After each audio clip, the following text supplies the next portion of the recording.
विचार करना कि शंकर भगवान की शिवरात्रि साधना की रात्रि होती है। शंकर भगवान की शिवरात्रि एक आराधना की रात्रि होती है। हमने पहले भी कथाओं में कहा, हर महीने शिवरात्रि आती है, प्रत्येक महीने शिवरात्रि पड़ती है, और प्रत्येक महीने की शिवरात्रि पर अगर आपसे बन सके, आप दुनिया में अगर आपके पास में लोग कहें कि ये बहुत गरीब व्यक्ति है, बहुत साधारण व्यक्ति है, इसके पास धन नहीं है, वैभव नहीं है, सत्ता नहीं है, इसके पास खुद का मकान नहीं है, इसके पास खुद की प्रॉपर्टी नहीं है, इसके पास खुद की दुकान नहीं है, दूसरे के यहाँ काम करता है, इसके पास कुछ भी नहीं है, हम उनसे कहेंगे 12 महीने शिवरात्रि आती है, 5 जगह पर चढ़ाई हुई बेलपत्र, आप एक वर्ष 12 शिवरात्रि का एक नियम ले लो, 5 जगह पर बेलपत्र समर्पित करना सीख जाओ। एक बेलपत्र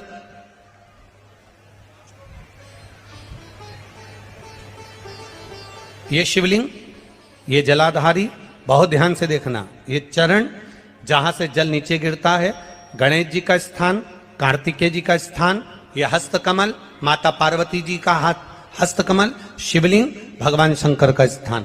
ऊपर से जो एक एक बूंद जल शिवलिंग के ऊपर गिर रहा है, शंकर भगवान की 5 बेटियां जया, विषहरा, शामरीबारी, दौतली, देव, बीच में जो एक मोटी सी लाइन है वो शंकर भगवान की छोटी लड़की, क्या नाम है, अशोक सुंदरी। ये पूरे शिवलिंग का वर्णन।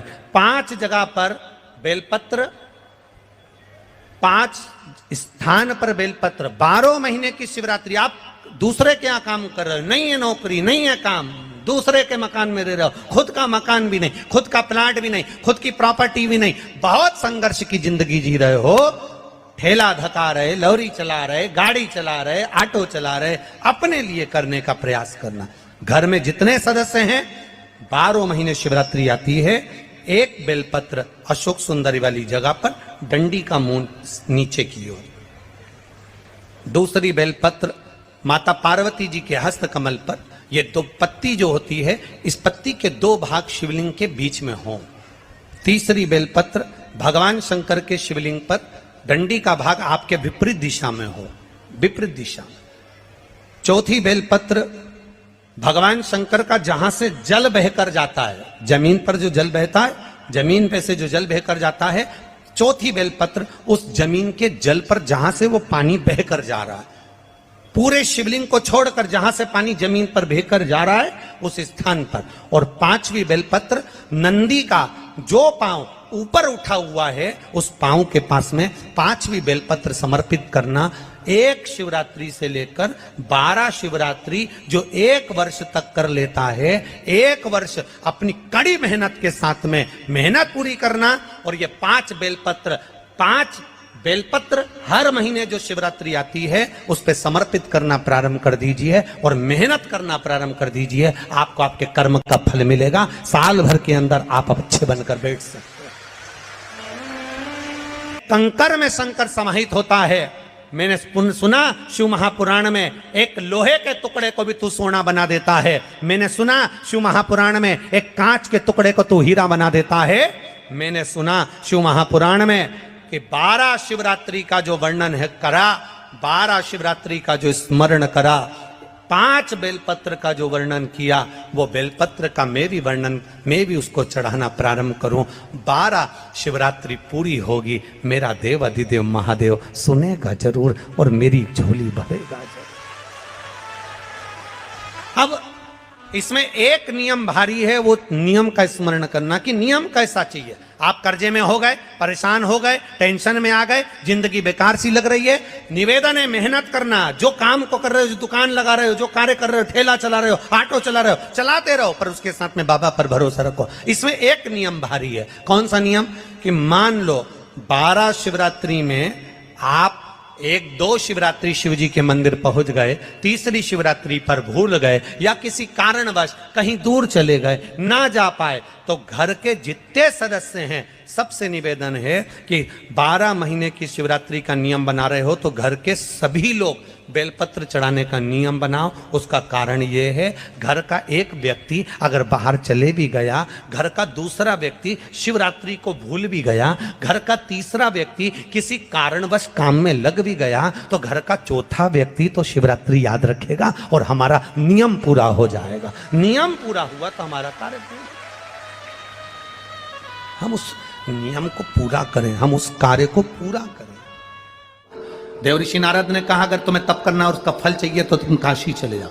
मानधाता काशी गए, काशी में बैठकर तप करने लगे। केवल काशी में बैठकर उन्होंने तप करा तो कैसा करा, केवल एक बालू का शिवलिंग बना लेते थे और बालू का शिवलिंग बनाकर उसकी आराधना करते थे, उसकी पूजन करते थे। पूजन करते, गंगा का जल लाकर बालू के शिवलिंग पर डालते, उनको समर्पित करते। बस वो बालू के शिवलिंग की आराधना करते करते करते करते करते करते थोड़ा सा समय निकला। उनको नहीं मालूम कि एक शिवरात्रि निकल गई, दूसरी शिवरात्रि आई है। हर महीने शिवरात्रि आती है, प्रत्येक महीने शिवरात्रि पहुंचती है, प्रत्येक महीने आती है।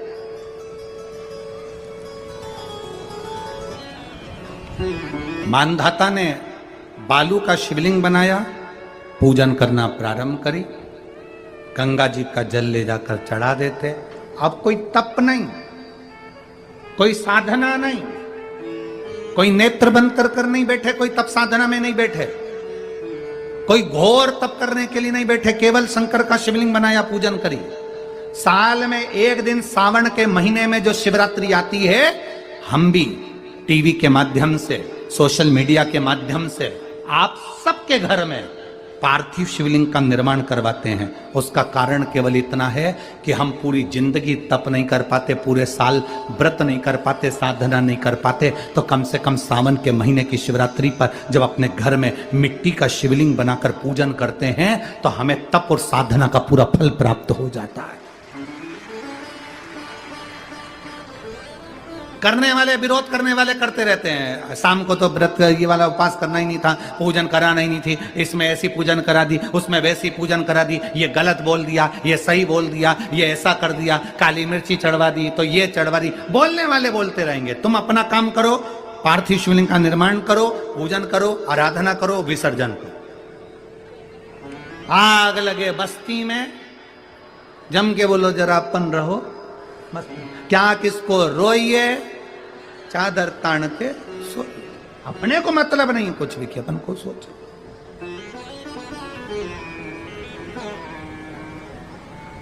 अपनी जिंदगी का सार्थकता सिद्ध करा।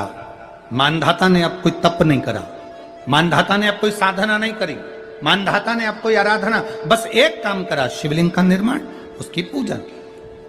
आपसे भी निवेदन करते हैं, समय मिला करें, हफ्ते 2 हफ्ते में गमले के अंदर ऐसी मिट्टी को उठा लो शिवलिंग जैसी और जल चढ़ाकर पूजन करके वहीं विसर्जन कर दो। उसी गमले में उसी मिट्टी को वहीं विसर्जन करो।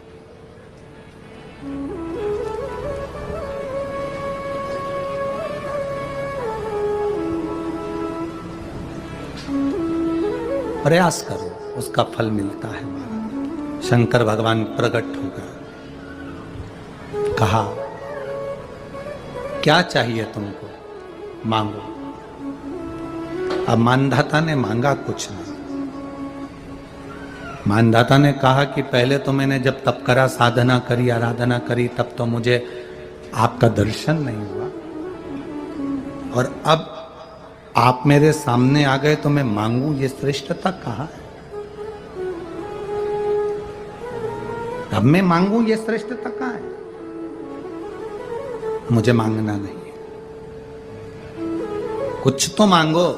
नहीं, मानधाता ने कहा बस इतनी कृपा करना, प्राण छूटने का जब समय आए तो मेरा शिव सामने हो और मेरा ये आत्मा, मेरी जब मृत्यु हो तो ये आत्मा शिव में और कैलाश में विलीन हो जाए, बस ऐसी कृपा कर।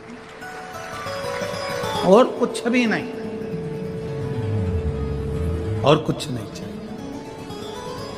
बस यही होना चाहिए। उसका जो फल है वो जीवन का एक आनंद सुख देने वाला हो। हमने कथा में कहा था शुरू में, माता क्या होती है? निर्माता। आप माता हो, आप निर्माता हो। अपने बच्चे के हाथ में एक लोटा जल लेकर मंदिर भेजने की जवाबदारी तुम्हारी है।